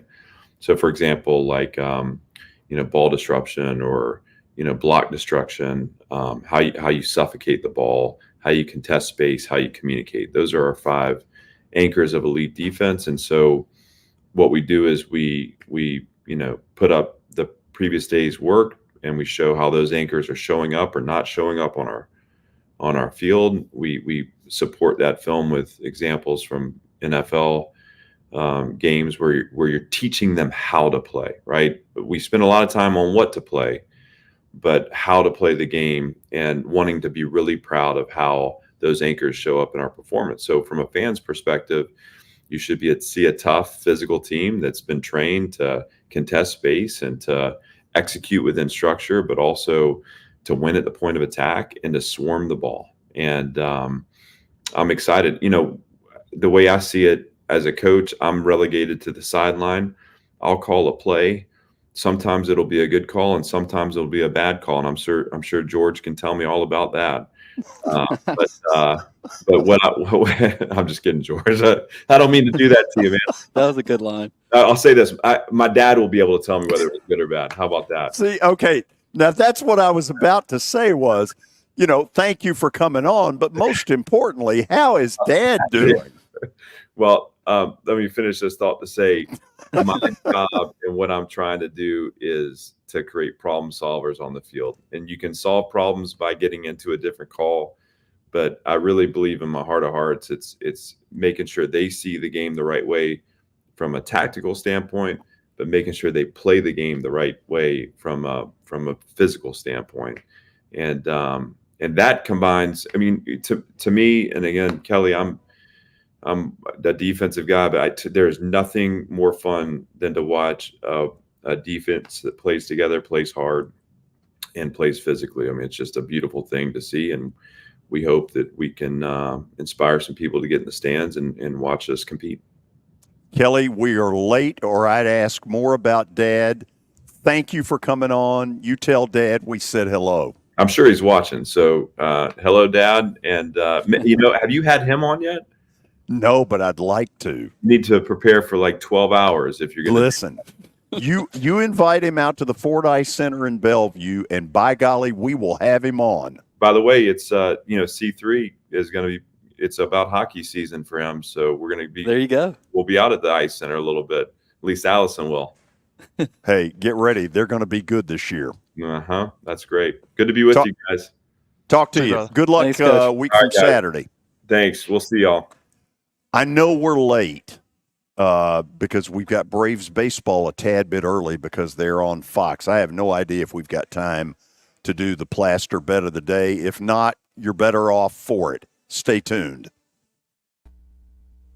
Here's Stan Harrison for Apple Collision Centers. Hello, George. We at Apple Collision Centers understand the stress that auto body repair process can put in your day-to-day lives. We at Apple Collision Centers, we have 3 convenient locations, Old Hickory, Hendersonville, and Gallatin, ready to serve you. You can stop by and get an estimate, or you can get one online at www.applecollisioncenters.com.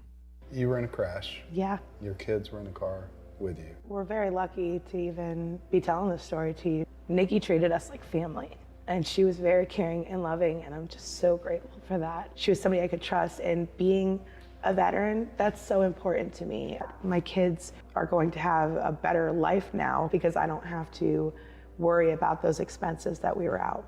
Your family has really created a legacy of trust, and I would recommend you to anyone. As the trusted premier custom home builder in Middle Tennessee, Donnelly Timmons has over 20 years of experience in the industry. Whether you're looking to build your dream home or renovate your current home, their team will ensure that every client and every remodel is unique, luxurious, and completed on time within budget. Founders Dustin Timmons and Joey Donnelly have over 25 years of construction experience in the Nashville area. Together, they have completed projects in Forest Hills, Oak Hill, Green Hills, Franklin, and Brentwood. Dustin and Joey believe that communication is the most important aspect of all construction projects. Therefore, they personally manage each project themselves and are involved in job site activities on a daily basis. Their commitment to quality and integrity has earned them an outstanding reputation among their clients.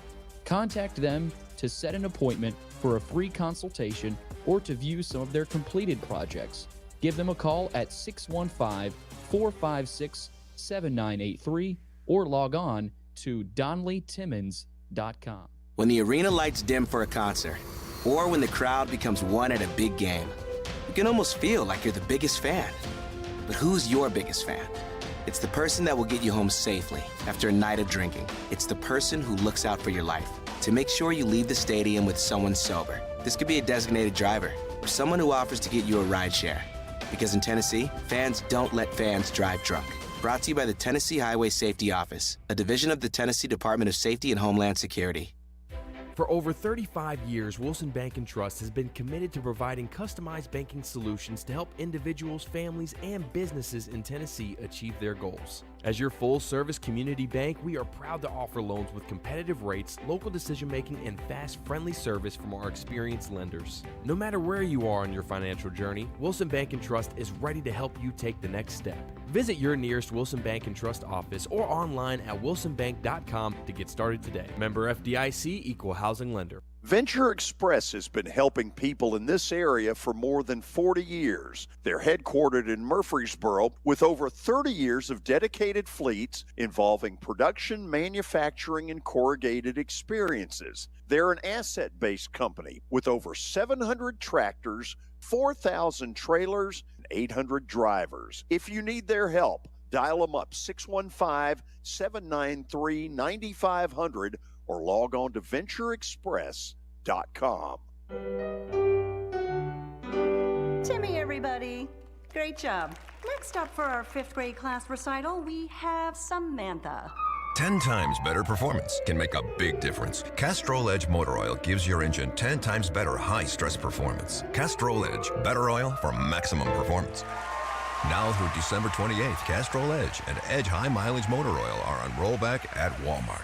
Claim based on sequence dyne test under high-load conditions versus API SP test limits.